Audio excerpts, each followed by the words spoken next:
What's up, founders, and welcome to the In Demand podcast, where we talk all about how to troubleshoot growth for your PLG SaaS. I'm your co-host, Asia Arangio, the CEO and founder of Demand Maven. And I'm Kim Talarczyk, Client Services Manager at Demand Maven, where we help SaaS companies reach their toughest growth milestones. All right, Kim, let's get into it. Okay, so we are talking about onboarding and activation today, and covering a little bit of our playbook, but also a personal mission for me to implore to founders and CEOs that if you are not paying attention to activation, you are missing out on so much more revenue and also just infinitely better customer experiences, far better delighted customers. And I think activation is so overlooked. It's insane, actually, to me, how quickly people look over it. And why do you think that is? I think it's because it feels mysterious. It goes back to one of our earlier episodes where I think a lot of people treat things like this as if it didn't have a figure-outable process. And my hope today is that we actually cover the figure-outable process. Like, there is a process to solving activation. You can go through some parts of it. You can go through the whole thing. You'll see better bang for your buck if you go through the whole thing. But even some parts of this process will dramatically shift how you think about onboarding and activation. And I think it's just because it's one of those like mysterious things. It has a lot of different inputs, meaning there are many different factors that play into the activation number or the activation metric. And I heard this quote recently. I think I was on Threads and someone said this, but anything that you don't understand kind of seems like magic. And the more that you understand activation, the less and less it feels and seems like magic. And I think, like, when I think about the practice that I've built over the last 7 to 8 years, the more I've become very intimate with activation and I understand it. And it's not like I would say I am certainly not perfect. And I'm still learning new things every day about activation. But it's just bonkers to me because it is a money lever to pull, and so few people pull it. Now, do most organizations have activation defined? I don't know if I can say most, because we're obviously biased in that the people that we work with tend to struggle with growth, and a lot of the times they don't have this defined. An activation metric can also look different depending on the type of company that you're in. Traditionally speaking, an activation metric is some set of behaviors that indicate that a new user has achieved either the aha moment or they've achieved a value moment of some kind where they understand, oh, this is what the product does. Okay, great. And what I find is founders and CEOs are told, you should have an activation metric. And a lot of the times they kind of just pick one out of the air, or they go and they look like, okay, well, what do most people do? And they kind of take it from there, and they have something, but it might not actually be like a super strong leading indicator of the more that people hit this metric, the more money we're going to make. And that's the real correlation that should actually be happening. Got it. So this is outside of, let's say, someone converting from a free trial to paid. So yes. Now, there are two schools of thought on activation. So there are some who look at activation as what's the trial to conversion rate, or like what's the new user to paying customer conversion rate. And that certainly is a way to look at activation, but it is not the only way. And I would actually say it's still missing a part of the story. The other way to think about activation is the way that I just described, which is what percentage of new signups, trialists, users, whatever, I guess, segment you want to use, what percentage of those folks hit those behaviors or reach those milestones that indicate, again, that they have achieved value and that they're probably going to become a paying customer. In the ideal scenario, the activation metric actually comes before payment. It's a leading indicator, but it can also technically be the moment of payment. But it really, and I'm going to ride this plane into the sunset on this. But the activation definition that you take has to be what serves you. Like, there really is no one way to only think about this forever, because depending on the company, it might actually be better from like a mental perspective to think about it in a different way. I like to actually look at it both ways. So when we dig into activation, I'm definitely digging into actual like trial to paid conversion rate. It is technically a revenue metric. We should understand that. And I'm also looking at, okay, but now how do we define activation? Like, how do we know someone has activated? How do we know someone's like gotten to that moment of value? And in a way that indicates that they are like most likely to become a paying customer. And that's I think the part that a lot of people miss is they're looking at behaviors that don't actually lead or indicate that they're going to become a paying customer. They're looking at just like the most popular behaviors, not necessarily what creates revenue. Right, because that actually feels hard to sit down and maybe figure that out, or it might not be obvious. Right. And then, of course, you need to define it and it needs to be shared across the business. Right. And it's interesting because I actually find it's less that you sit down and define it, and it's far more that you discover it. And I think that that's also the difference. Is I think a lot of people think that they're supposed to sit in front of their computer and just like kind of pick something, or they're supposed to look at amplitude or look at mixed panel and kind of look at like, okay, well, what's the most popular thing? But really what it should be is it certainly could be the most popular thing. But again, it really needs to be the thing that has the highest likelihood of becoming a customer. There actually is a report that I use to identify this exact thing. And anyone, like if you're using an amplitude or mixed panel, I want to say maybe even like a post hog has something like this. But there is a report that you would build that is called the new user retention report. And what it says, and again, even if you don't have this exact report and this exact product, you can actually build it assuming that you have a good enough analytics platform. So basically what it says is we want to look at the retention rate of a new user, someone who signs up within the first 24 hours, what percentage of people, return in that first 24 hours, and then what percentage of people return day over day after that. And what you end up with is you end up usually with a downward curve of some kind. Day 0 is usually like 100%. And then day 1 is some other percentage. It could be 70%. It could be 30%. It could even be as low as 5%. And then there's day 2, then day 3. And if you have a 14-day free trial, you want to look just a little bit beyond that. So like 15, 16 days. I actually like to look even beyond that. Like I like to look like if we know, for example, if I hear from the team, well, a lot of times people ask for extensions or what have you. I'll say, okay, well, if we have a 14-day free trial, great. Let's look at like 30, 40, and 60 days just to like see if there's anything there. But the first 5 to 10 days usually tells everything that you need to know about what your activation looks like. And what you usually end up with is, and to clarify, this is people who come back and take any activity. It could be any action at all. And you usually end up with some like baseline curve. A lot of the times when we don't have great activation, we have very depressing looking curves. So again, the new user retention report looks at what percentage of new users come back to the product after sign up and take any action at all. That's the new user retention report. And that curve is your baseline. After that, what I will then play with, and this is pure exploratory, this is that process that like, I'm not just defining it, I'm discovering it. And what I will do is I will then say, okay, that's my baseline curve. Let's now create a duplicate of this. Now I want to see what percentage of people return to the product and what does retention rate look like if they take this action.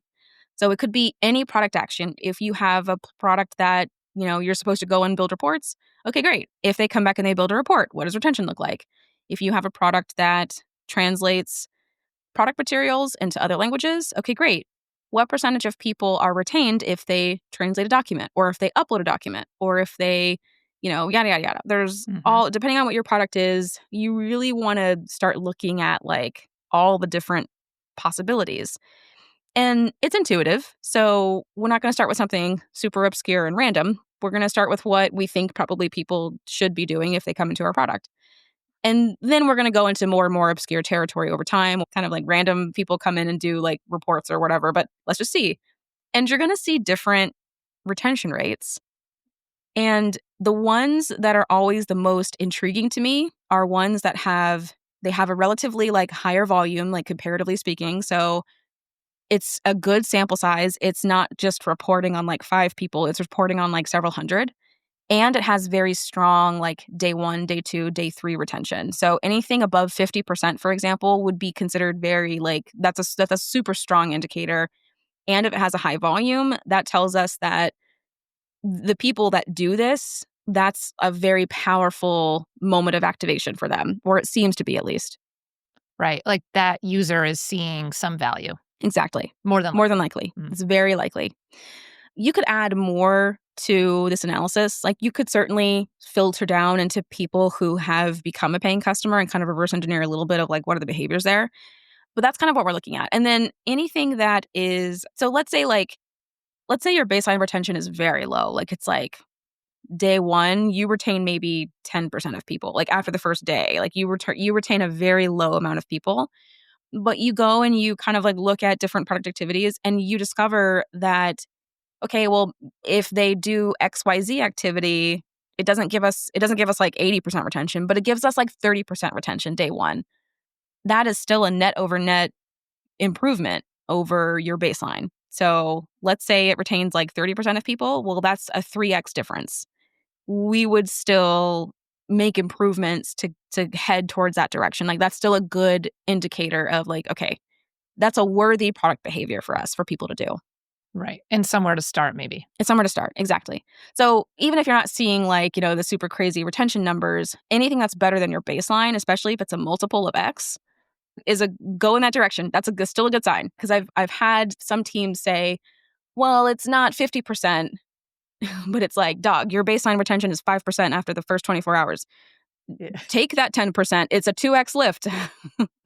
Right. Like people want like some golden, right, magical thing that's going to, or they want something way out of the ballpark that we just aren't there yet. So, but like take your wins like where you can. So it's okay to start small, it sounds like. Totally okay to start small. I would be pushing the team to be thinking bigger then if we're dealing with like super low retention numbers like that.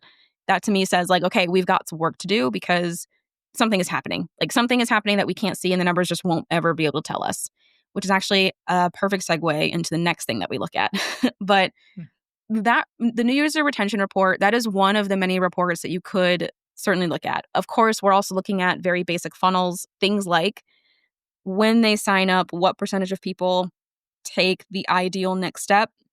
Again, these ideal steps are defined by your understanding of the product, but also your understanding of new users, like when they do sign up. We certainly do use session recording software, so things like Full Story, Jar. There's another one that's Mouseflow, I think is what it's called. But I would say I actually don't lean on these as much anymore, but it's just because I've been spoiled completely by UX interviews. And I certainly should start using more session recording apps, but I find you just don't know what people are thinking. The issue that I have with session recording is you have no real context for what that person is actually thinking, feeling, and doing. You're just watching their screen. But I've seen people use Zoom and go through all the emotions while using Zoom, sharing their screen, trying to find the button, and like sometimes they don't even move their mouse. Sometimes they do. So like you just don't know what are they they might be fighting for their lives on the other side of the screen and you have no idea, but it looks normal to you just right. looking They at their could mouse be move. cursing and throwing things. Or the opposite, completely distracted, a baby's Yeah. crying, they're eating lunch. Like you just don't you have no context.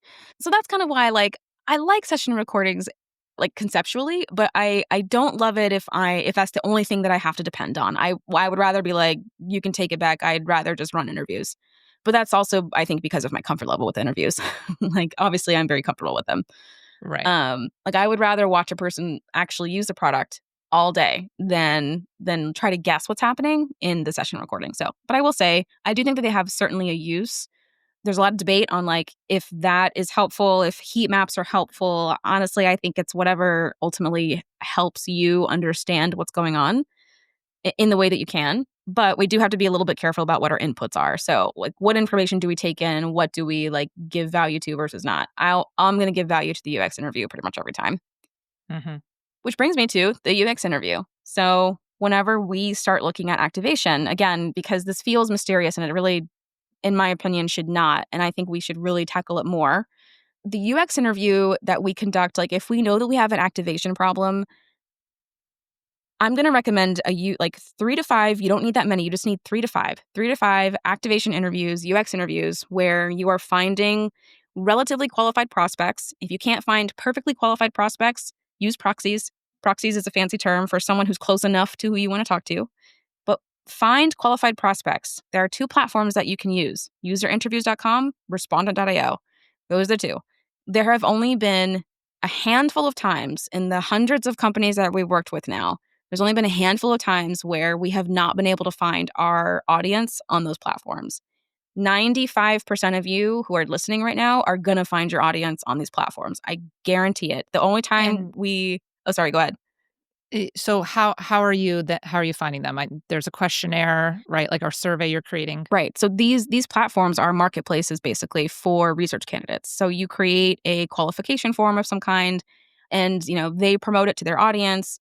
And based on the quality, like your qualification form, to be fair, it matters a lot. It takes some figuring out, I'll be honest, but your audience is 100% there.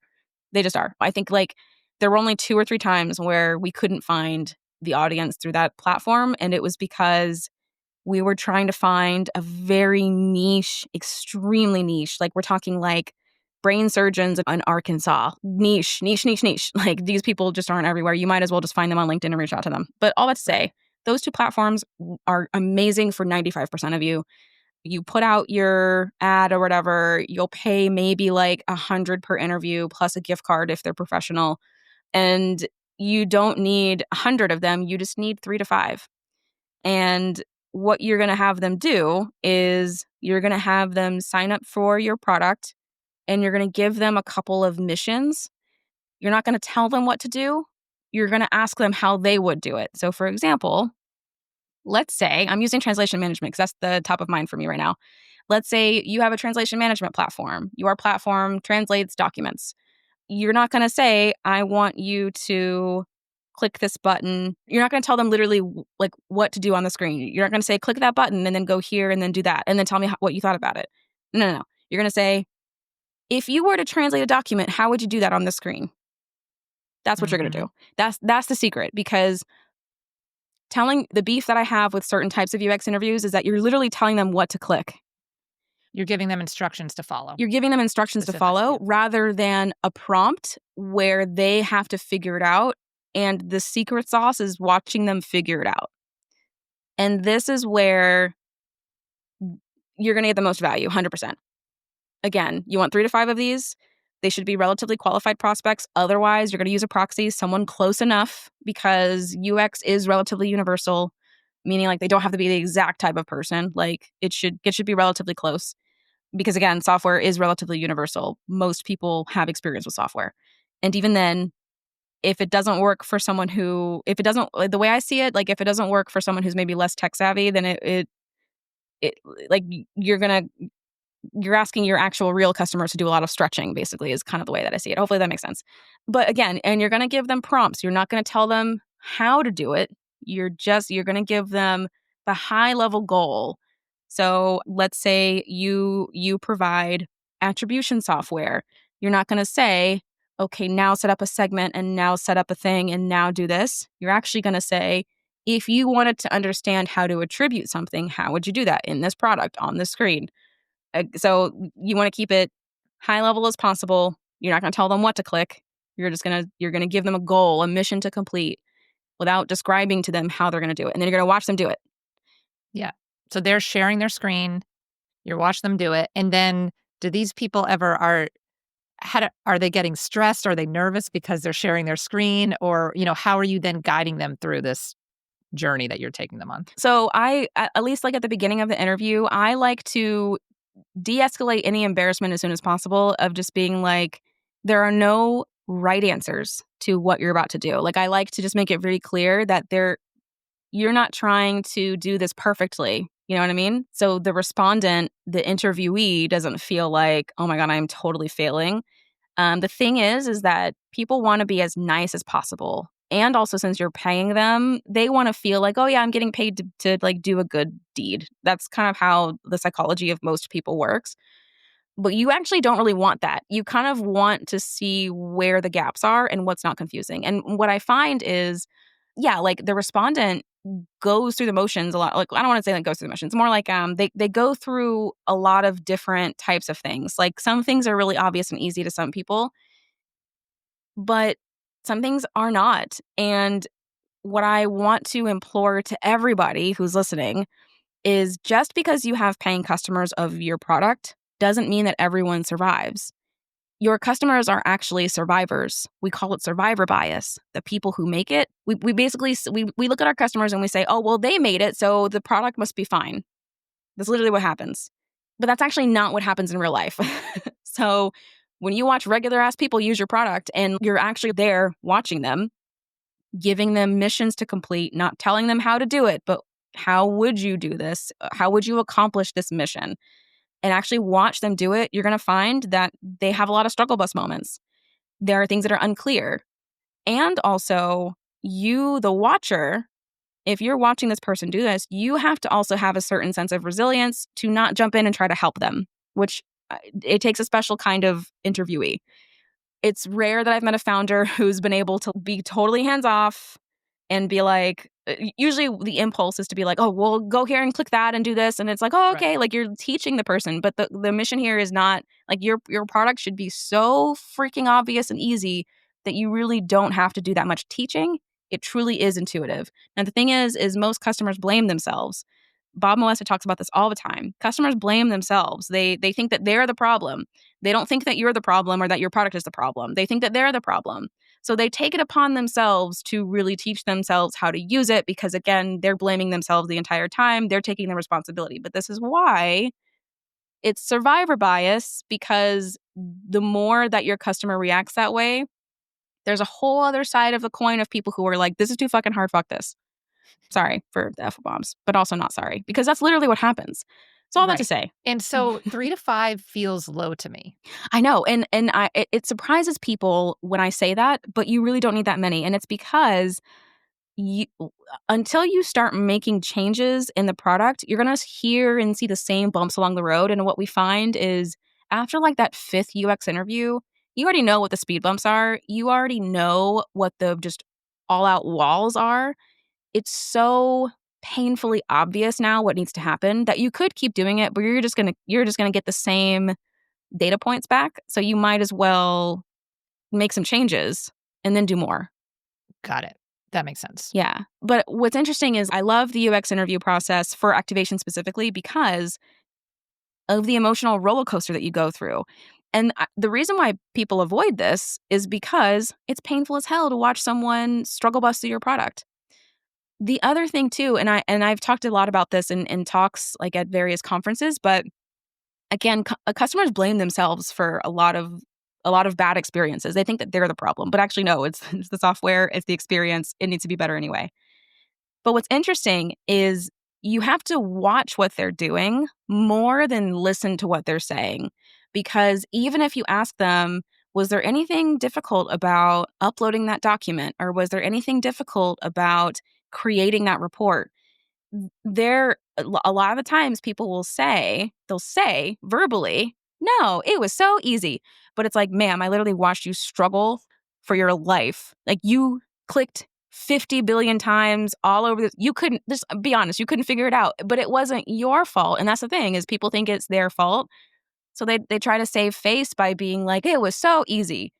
It wasn't easy. But they're never going to tell you that. So that's why you have to do the UX interview, because you need to watch them. And you need to watch, where do they pause? Where do they get stuck? Because again, they're sharing screen, they probably have their camera on. So like, you're also looking at like their facial expressions. Like, where do they like scrunch their eyebrows? When do they click things, but it doesn't seem to do what they want to do, or like, that it's not the right thing.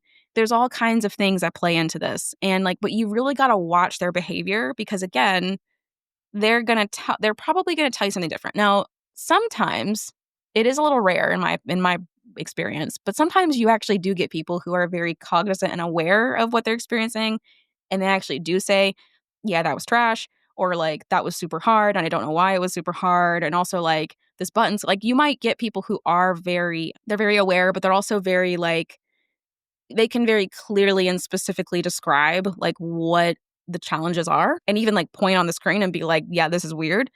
But again, that's rare. You really just want to kind of observe people as they're given those missions or milestones that would technically indicate activation. And then from there, you start taking notes on from a design perspective and an experience perspective, what needs to change. And I find if you just do 3 to 5 of these with just like a first batch, you're going to come away with like 20 to 30 things to go and fix in the product itself, not just tool tips and emails. What we find is like those things certainly do help. Like a checklist is great, like an onboarding checklist. But what we find is a lot of people ignore them. And I think we're kind of in this post SaaS age of like those types of things are helpful sometimes at the right time, but a lot of people have been trained to ignore them. So now it really does come down to just your actual product experience. And if that is confusing in any kind of way, you're going to see drop off. The other thing that we think about, and then I'll pause, but the other thing that we like to think about too is again, you're looking for friction, you're looking for places where people get stuck.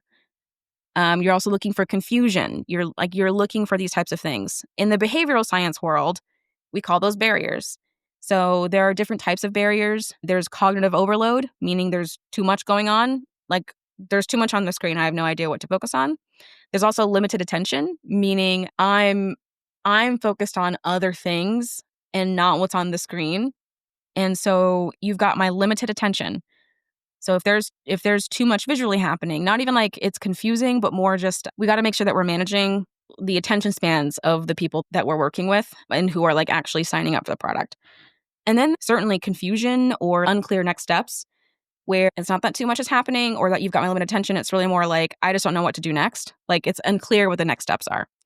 So those are the 3 most common things that could be happening in the activation and sign up experience alone. But that's what we're looking for, those moments. And you can tell because again, they're pausing, their brow is furrowing, they're like making expressions or they're like leaning in.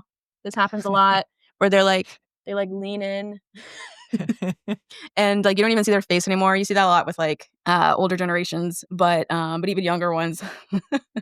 So like you're looking for that. And I would rather have that than just a screen recording of what they're doing and not being able to see them and like talk to them. And Right. So then what? So then you're now going back to the drawing board, so to speak, or you're making updates to the design, to the product if needed. yeah, I'm actually out of order steps wise, but ideally, so if we've done those interviews, what we'll then go back and do is we'll say, okay, we've identified some 3 key areas to really put our energy towards because like these were like the top 3 to 5 areas of the product that were confusing or unclear or what have you. There was cognitive overload, there was limited attention, or there were like unclear next steps. And so what we'll then do is we'll actually take a screen by screen capture, like actual screenshots of every single thing that a person has to do to achieve those value moments. We'll put it up in a Miro board or mural or whatever you use, Lucid chart, whatever you use, and we'll actually put sticky notes on all of those unclear moments, limited attention moments, cognitive overload moments, and then also just like general notes about what we observed in the interviews. So things like that button was confusing or this copy was weird, or sometimes it's this is too much white space. Like it could be things like that. And we'll from there work with the product and the design team on okay, so we have all these ideas and information, but now how do we turn these into concrete adjustments to the actual experience? And then we prioritize from there. And usually what ends up happening is there's always like, this is what the ideal scenario should be. And it almost feels like a fiction because you're like, there's no way we're going to ever be able to do this. And also different parties have different opinions. And that's the other thing too. So you're going to have to negotiate with the marketing team has their opinions, product has their opinions, growth has their opinions. Everyone's got opinions. Ideally, if you're the CEO or founder listening to this, you've made it clear who's actually responsible for this and then who needs to be consulted.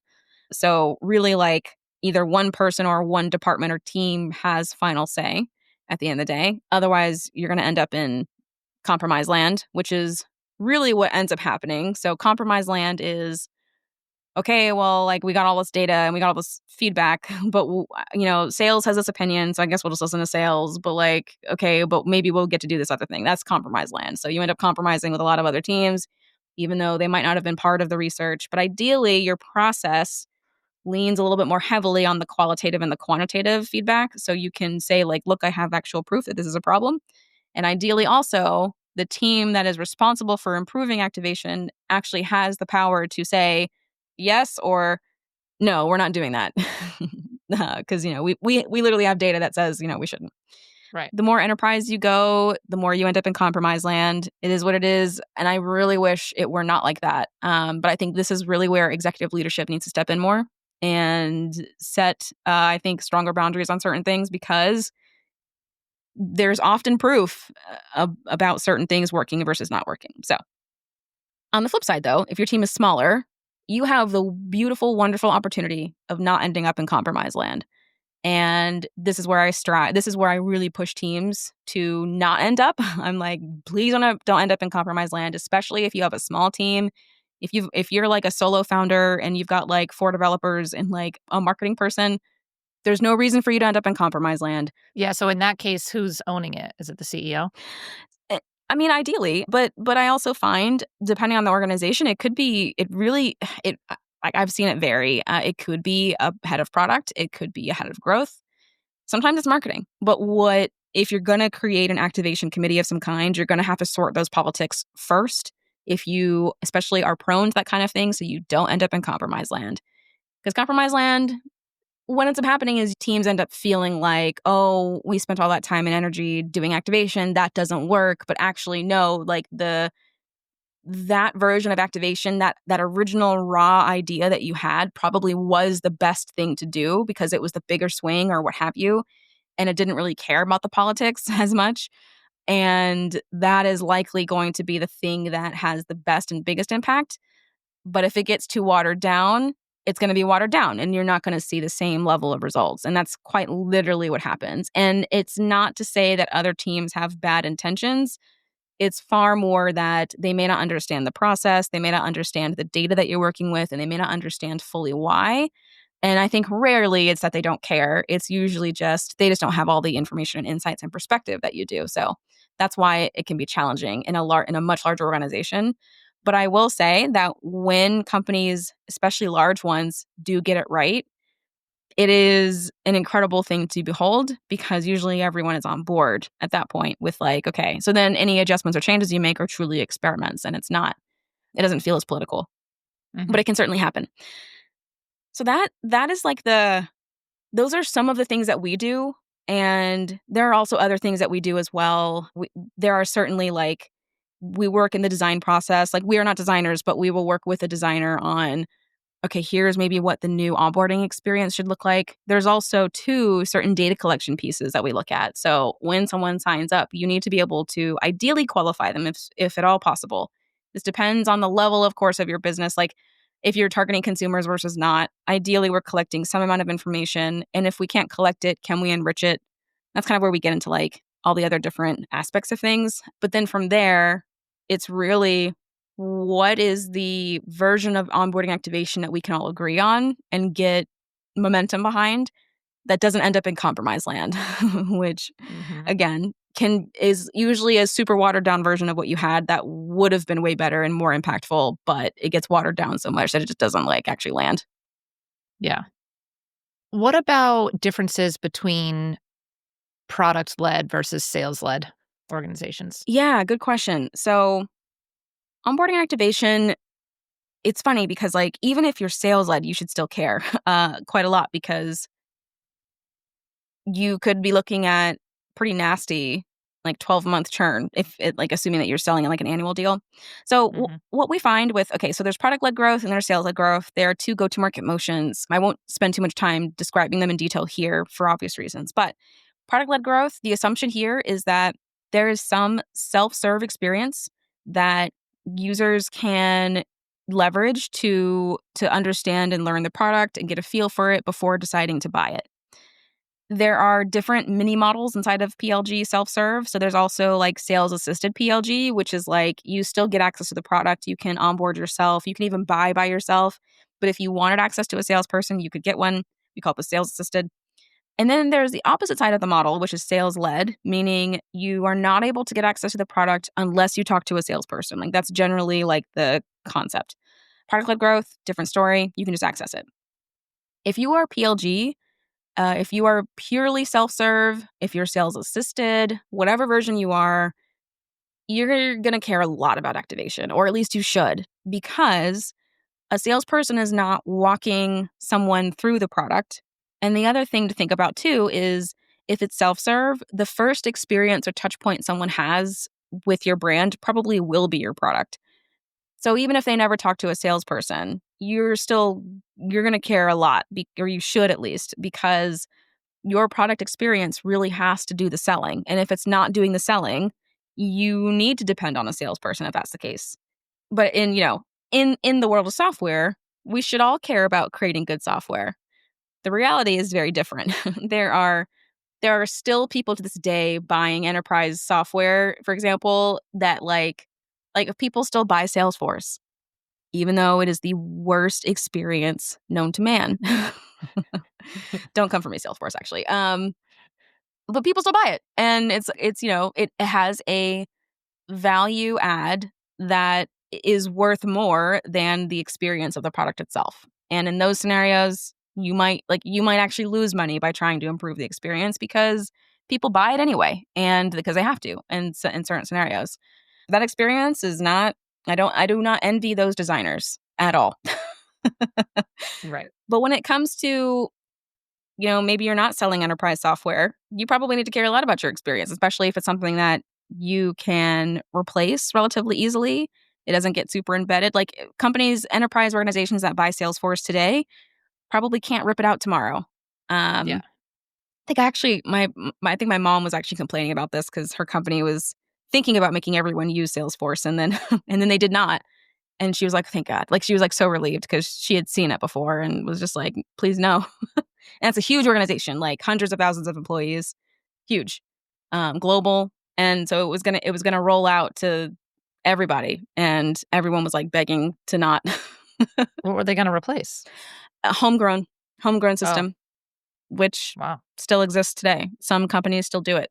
But yeah, so on the sales led side, onboarding looks different because usually it's more manual onboarding, or like we call it like white glove onboarding, where someone says, okay, yes, I want to become a customer. Maybe you give them a trial where you like they do a demo, they're interested, there are a couple of conversations. Maybe you do give them a demo just to kind of like give them a feel for the product. But I would actually argue that even if you do that, you still have an onboarding experience. It just looks a little bit different than maybe what a PLG looks like. So even if you provision someone's account, they don't self-serve, it doesn't actually matter. That's still an onboarding experience. So when they log in for the very first time, what do they see? Whether they become they become a customer or not, like what do they see? That's actually your onboarding experience. So if it sucks, that gives people an impression. Like if it just looks hard to use, that's going to give people an impression of like, oh, I got to get on the phone with someone if I want to use this thing. Like that still has an impact on how people perceive the ease of use, but also their ability to activate. There are some products, though, that do have very high complexity. And so I want to be careful here because we have worked with companies where the product does have a high complexity. New users, new customers would not be expected to set this up by themselves. And so there has to be like an onboarding period where there are a few calls set up, likely with someone from customer success, maybe not a salesperson. Assuming they've actually become a customer, it's probably a customer success person. And that customer success person has to get the product to a state where it is now deemed usable and valuable to that customer. Yeah. Onboarding is again, it's on the more manual side. You might have like questionnaires for people to fill. You might have meetings that involve like talking to all the different stakeholders and really understanding like what are all the knobs I've got to turn. A great example of this is Sitecore. So Sitecore is an enterprise content management system. And you can't just go out and buy Sitecore. There's like a whole, I mean, actually, maybe you can. I haven't checked in a long time. But back in the day, you couldn't just go and buy Sitecore. You had to like talk to a salesperson. And they actually might not even be able to directly sell it to you. They might actually recommend an agency that would implement it for you. And like you buy the license maybe from Sitecore direct, but then you buy the implementation from like a third party agency. and then like they build it for you. It takes a year or whatever, or like they migrate your whole site to it and that takes a year and you pay like $2 million and then you have 30 meetings about how to actually use it and get your whole team on board. And there are some enterprise companies that have certainly seen success with Sitecore, but you can imagine all those different touch points could have points of failure. Like there are moments where people might get confused or lost, or they're like, it's like that situation I told you about with Salesforce. Like, please don't buy this. And no one wants to use because literally no one will use it. Or you're going to have to force your team to use it or what have you. Like, there's all kinds of things that could go wrong. And so you have to think about onboarding more like almost like a consultative play. And again, if that's a very high ticket value, high complexity product for a very large organization, and there's different degrees and variances of that. And some, some are much smaller, obviously, like maybe onboarding is like 2 or 3 sessions and that's it. But you just have to think about, even in that scenario, you're going to have drop off, you're going to have moments of confusion, and you're still going to want to tighten that up anyway. And especially too, like in those scenarios, what we typically see for sales-led organizations, they're usually selling some type of annual deal or sometimes even like a 2-year deal. And you should still care about onboarding because it's going to impact, again, that success level that someone has. And also, you're going to learn a lot about the customer in the process, especially if they thought that it did something and it didn't, and it doesn't do it. Right. You end up learning about all the gaps that, like, maybe expectation wise that they had, and that's going to help impact. Like, that's going to impact your churn.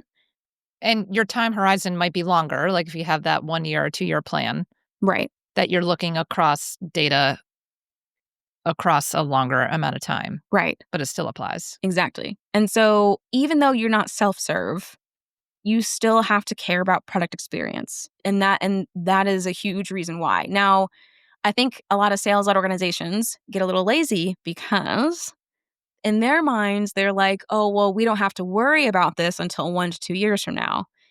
But what inevitably happens is people lose track of time, and then they're surprised later by churn when people don't renew. They're shook because they're like, "How could this happen so quickly? Just yesterday we were signing and onboarding," and it's like, well, they probably didn't get the success that they needed to get in those first 30, 60, 90 days, like whatever that time horizon actually is. And if it's a long time horizon, so like a Sitecore, for example, it's years. But then again, it's, shocking. Like, oh, we lost that big Fortune like 100 company. How could this possibly have happened? And it's like, if you've been paying attention for 3 to 5 years, all the signs are there, which I've Right. seen. I've seen that before. And it was a lot of the same reactions, I feel like, every time. But anyway, that's an example. And even if you're sales led, you still got to think about this, but it might just not be all on screen. You've got to think about the offline onboarding and the online onboarding. They Mhm. both play together. With a self-serve, you're really more thinking about online onboarding, and you might have a customer success team that does do a little bit of like the offline kind of touch points, things like phone calls, stuff like that. Otherwise, for the most part, it's online as well. It's probably via email. Rarely have I seen text-based onboarding, but I have seen it before, with especially like with B2B SaaS, like signing up for a SaaS product. They get my phone number, they're texting me like updates. I've seen it, and it's actually kind of compelling sometimes. It just Yeah. depends on what it is though. But Yeah. but yeah, you still got to think about both. That makes sense. Is there anything else we should cover about onboarding and activation? Oh, actually, there is something I wanted to make sure to share. So there are a couple of places that I want to make sure that people know that they can go to learn more about onboarding and activation. And the first resource is, I'm going to recommend Ramley John's book, Product Led Onboarding. It's a great read. It's a fast read. It's got a lot of pictures in it. It's fast. Like, you will be able to read this in like 2 to 3 hours.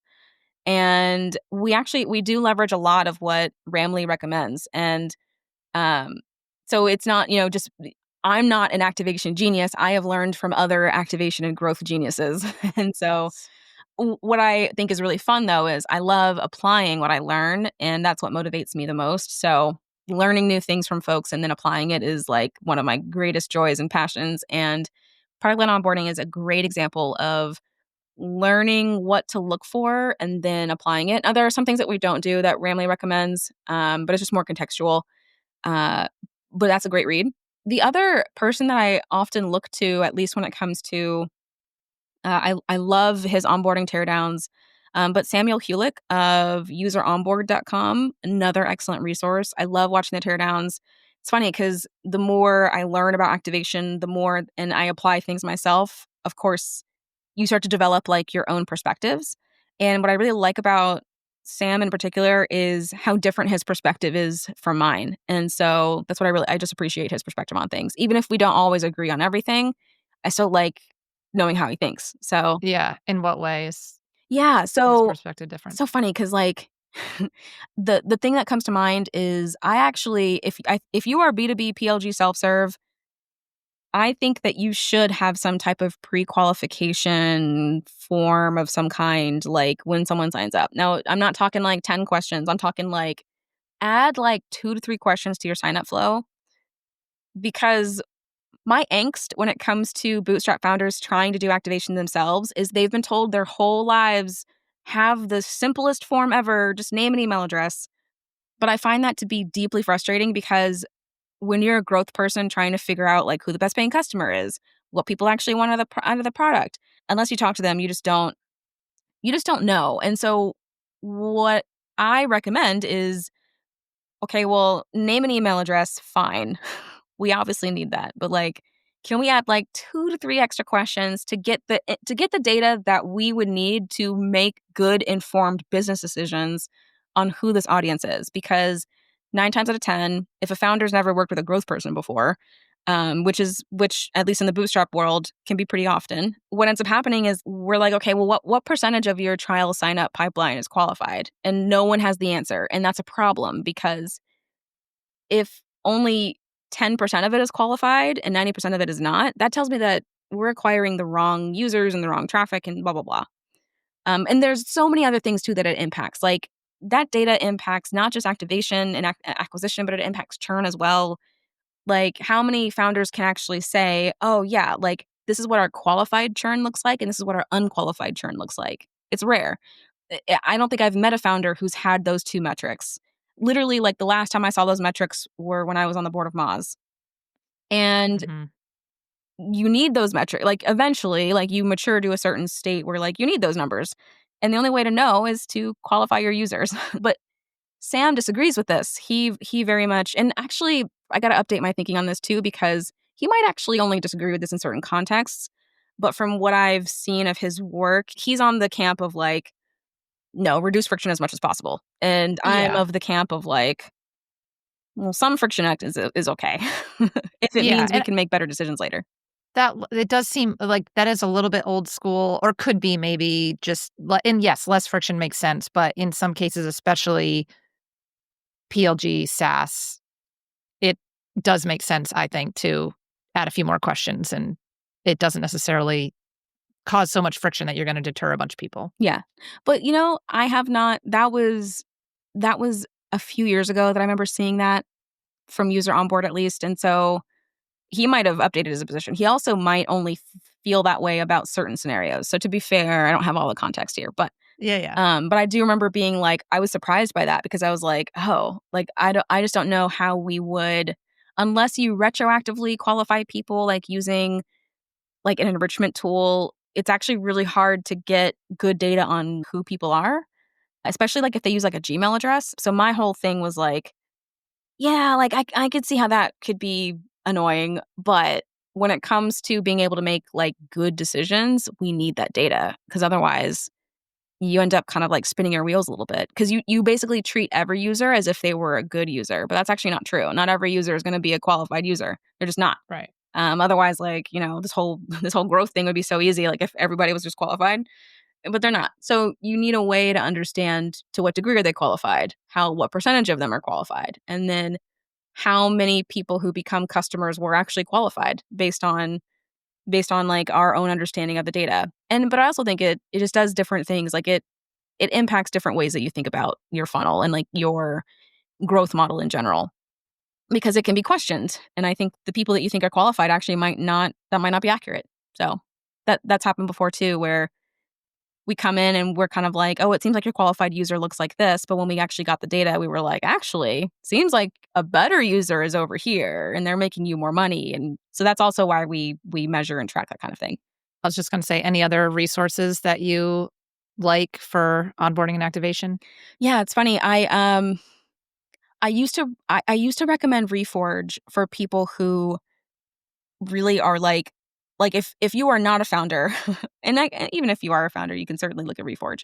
But if you are someone who's like a voracious learner, you like to like take classes and courses and that type of thing, Reforge has a couple of extra or excellent programs on activation and onboarding. And I think too, they're really working on distilling their content so it doesn't take 24 hours to complete a course. It maybe will only take like 2 to 3 now.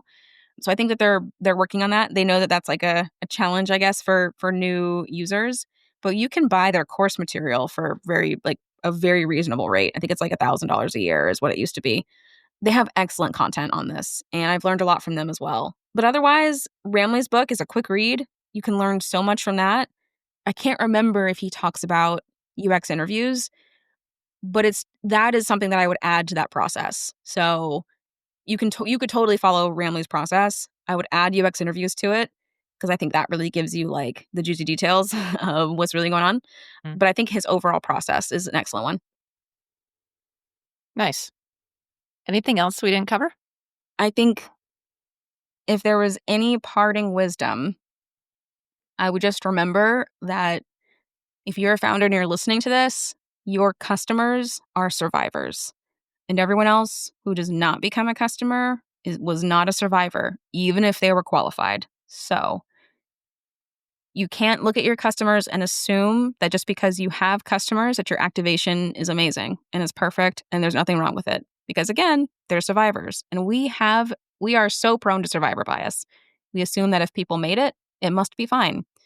You see that all over the United States and America in our culture. If people make it, it must be okay. Meanwhile, people are like struggling. We should have that meme where it's like it's like the mom like in the pool with her kids and she's like looking at her daughter, but like the son is like over in the corner like drowning literally, and like it's literally that meme. It's that meme all day long, and we're going to put it in our in the I don't know if we can put images in the description box, but we'll definitely put it in the article because it is literally that meme. We are so prone to survivor bias, and you just have to remember and consider that just because your customers made it doesn't mean that onboarding and activation is perfect. I would actually beg to differ. I think it's really more like, no, your customers are survivors and they're just built different. And there's a whole swath of people who are not. And they were like, this sucks, I hate it, and leaving. And they're qualified. Like they're perfectly qualified. Yes. You can get them into some adjustments. We have one last thing, and I just remembered this. And back in the day, and I think we still do this. So whenever we work on activation projects with clients, we will actually ask for interviews with try lists who didn't become customers. Sometimes we do get lucky and we're able to get people on the phone with us. A lot of the times we're not, but we still try anyway. But those are also fascinating too, because you either learn like, oh, they were qualified and we lost them. That sucks. Or you learn, oh, actually, they weren't qualified and we're not mad about losing them. And sometimes that context also helps a lot. But anyway, I digress. Yeah. No, this was good advice. Hopefully it was helpful for people, and people should reach out and ask questions if they are struggling or have questions about their own activation process. Totally. I'm an open book, so let me know if there's anything I can help with. Great. Thanks.